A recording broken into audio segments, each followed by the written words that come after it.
Halo sahabat PP, saya Mela. Saat ini saya sedang berada di Pelabuhan Merak. Di pelabuhan ini, PT PP Persero Tbk dipercayai oleh ASDP Indonesia Ferry untuk melaksanakan proyek pembangunan dermaga 2 Merak dan Gilimanuk. Penasaran kan? Ikutin saya terus. Selamat datang di proyek episode 2.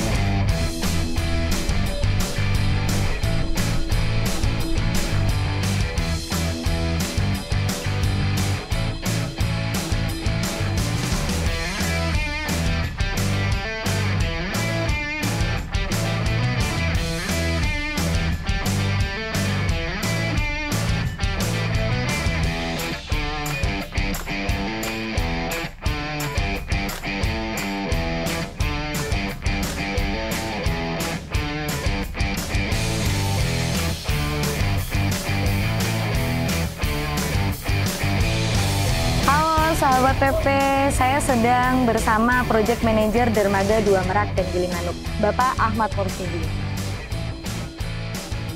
Gimana Pak kabarnya hari ini?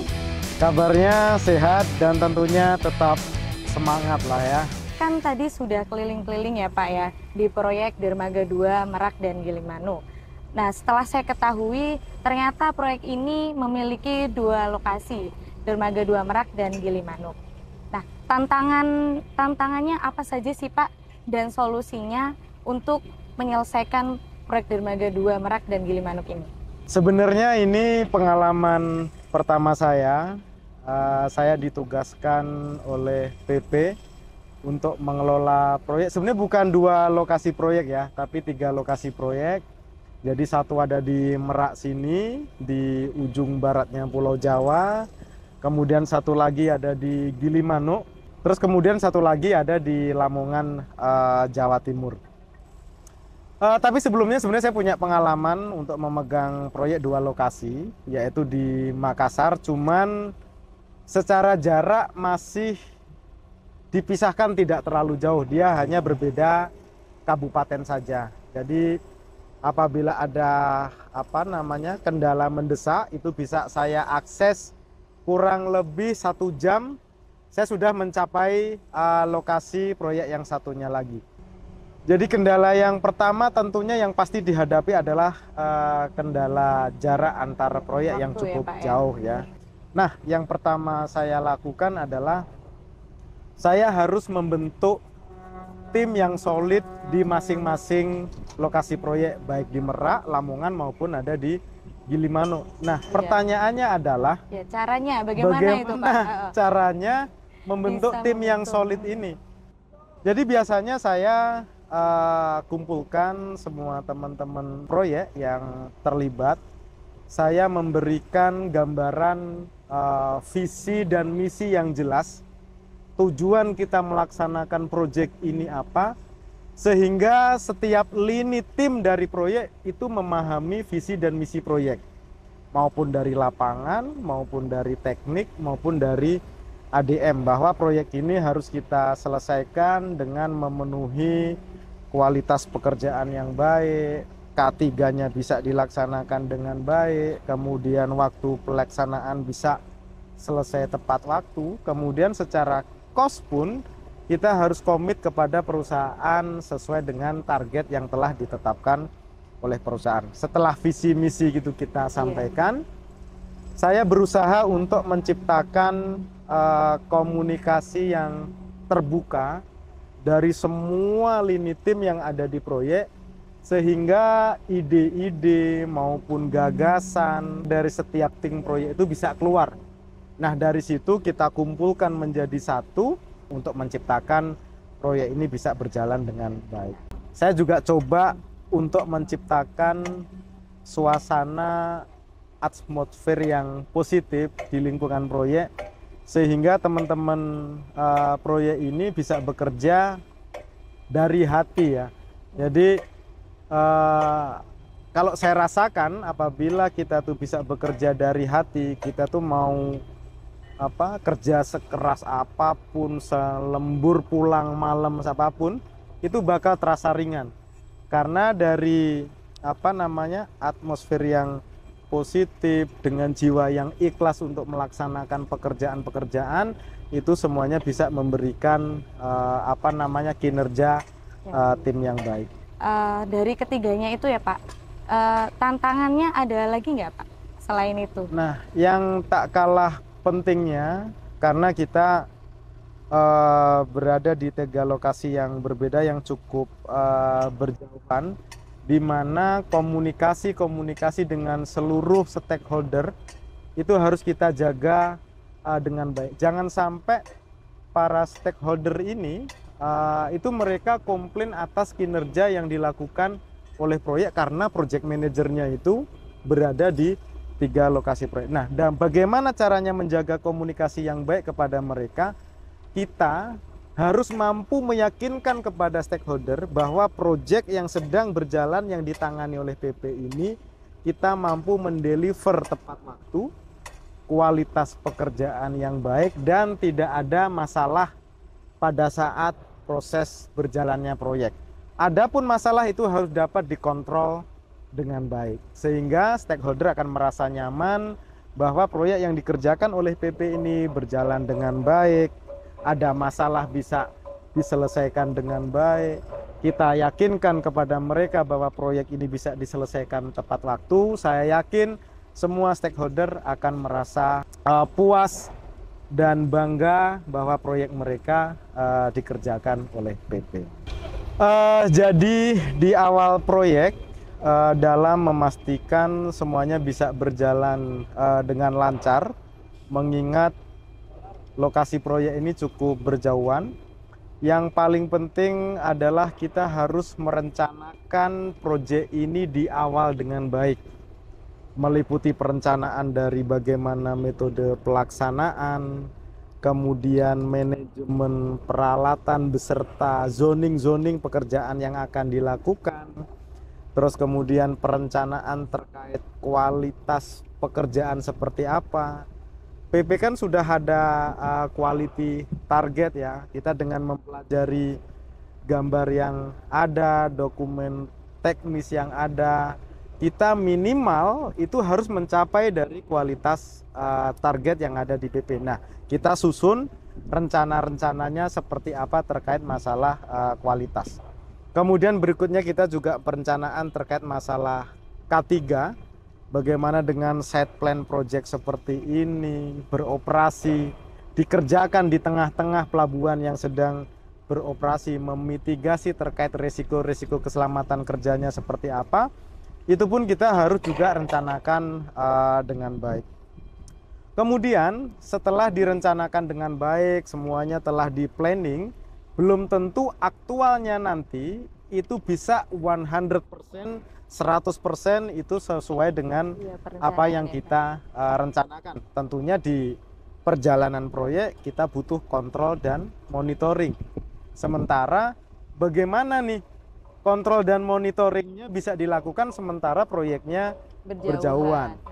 Nah, kalau kita ingat tahun 2019 yang lalu ada namanya wabah pandemik COVID. Kalau tidak salah masuk di Indonesia itu bulan Maret tahun 2020. Meskipun ada bencana pandemi yang sebesar itu memberikan dampak positif, ternyata umat manusia ini lebih aware terhadap namanya teknologi komunikasi jarak jauh menggunakan telekonferensi lah ya. Jadi dengan memanfaatkan dan belajar dari situasi pandemi itu, dengan mengelola 3 proyek, dengan adanya teknologi telekonferensi, kita lebih mudah berkomunikasi antar proyek ini kapanpun, dimanapun. Apabila ada kendala yang terdapat di dalam proyek, kita bisa langsung untuk berkoordinasi bersama, berdiskusi bersama dengan tim, dan segera mencari solusinya. Mungkin itu Mbak Mela.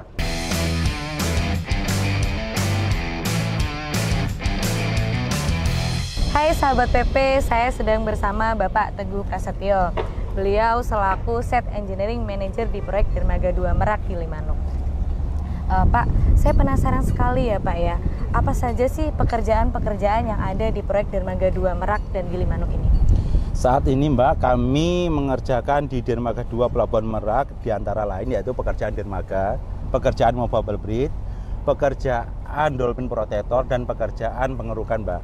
Sedangkan untuk Dermaga Gilimanuk sendiri kami mengerjakan pekerjaan trestle, pekerjaan movable bridge, pekerjaan mooring dolphin, dan pekerjaan bersin dolphin Mbak. Wah, banyak sekali ya Pak ya pekerjaan yang ada di proyek Dermaga 2 Merak dan Gilimanuk ini. Pak, inovasi apa sih yang sudah dilakukan dan metodenya seperti apa di proyek Dermaga 2 Merak Gilimanuk ini? Kami saat ini Mbak menggunakan metode atau inovasi yaitu gondolaku Mbak sebagai membantu pekerjaan di ketinggian tanpa menggunakan scaffolding, dan metode guide beam pel Mbak sebagai pekerjaan untuk membantu pemancangan sesuai dengan rencana Mbak. Wah, keren sekali ya Pak ya, metode dan inovasi yang telah dilakukan di proyek Dermaga 2 Merak Gilimanuk ini. Pak, pekerjaan yang sudah dilakukan di proyek Dermaga 2 Merak Gilimanuk kan inovasinya sudah diterapkan nih Pak ya. Iya Pak.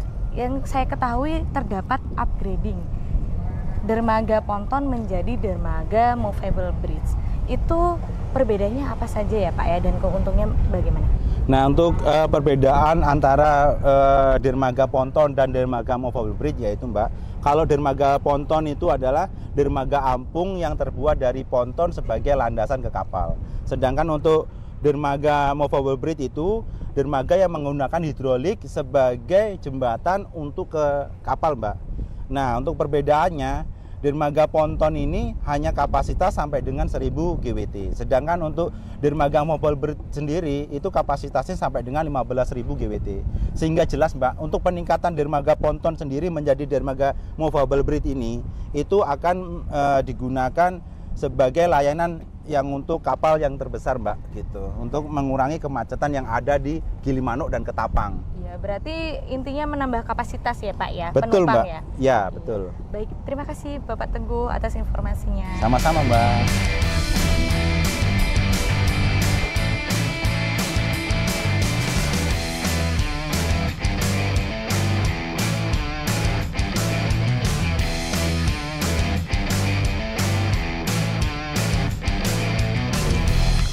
Halo sahabat PP, nama saya Rian Dewangga.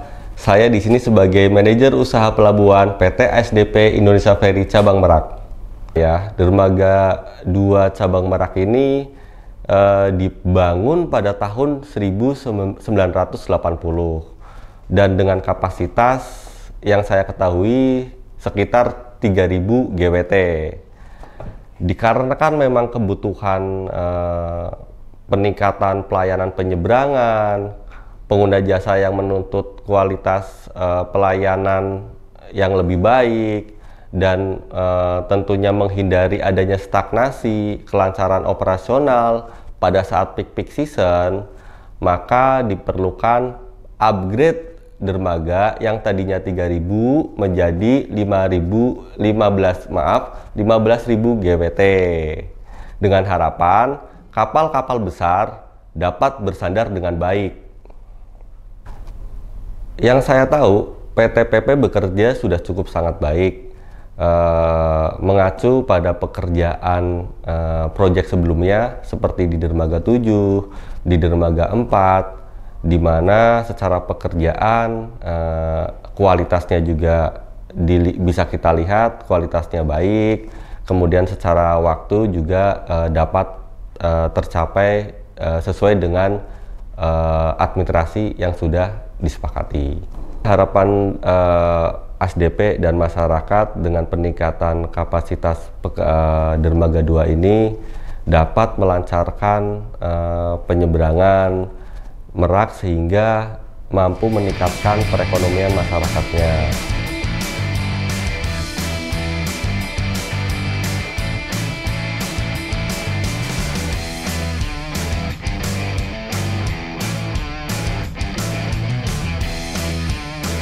Bagaimana proyek ini bisa mendatangkan manfaat buat masyarakat?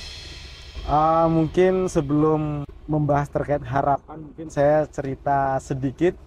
Sebelum saya masuk di PP, pada waktu itu saya masih kuliah semester 7 bahwa cita-cita saya itu melihat PP ini merupakan perusahaan yang besar dan mengerjakan proyek-proyek besar berskala nasional dari Sabang sampai dengan Merauke.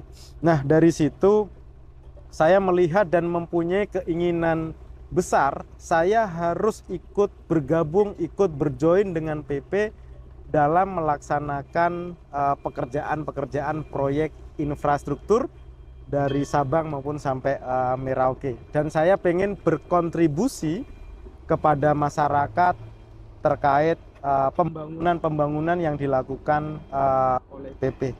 Nah, dengan kemauan saya pada waktu itu, dengan melihat kondisi sekarang, saya harapannya sangat besar sekali. Kita niatin bersama seluruh tim proyek ini, niatan untuk ibadah kita pada waktu melaksanakan dengan proyek. Semoga proyek yang kita laksanakan ini bisa bermanfaat baik bagi masyarakat sekitar. Contohnya proyek pelabuhan ini, Merak yang kita bangun beserta dengan Gilimanuk yang PP bangun, itu bisa memberikan kemudahan dalam bermobilisasi baik orang maupun logistik, karena Merak ini itu adalah penghubung mobilitas baik orang maupun logistik dari Pulau Jawa ke Pulau Sumatera. Penyeberangan terbesar yang ada di Indonesia. Jadi harapannya dengan pembangunan ini kita selesaikan dengan baik dengan kualitasnya, tepat waktu, itu dapat mempermudah bagi masyarakat yang melakukan penyeberangan dari Pulau Jawa mau ke Sumatera, begitu juga sebaliknya dari Sumatera ke Pulau Jawa. Selain itu juga terhadap masyarakat sekitar, harapannya juga bisa menumbuhkan lapangan pekerjaan baru sehingga taraf ekonomi masyarakat sekitar bisa meningkat. Gitu, Mbak.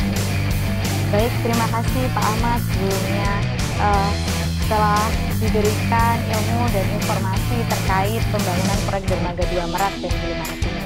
Semoga proyek ini bisa berjalan dengan lancar, sukses, dan bermanfaat bagi masyarakat. Terima kasih Pak.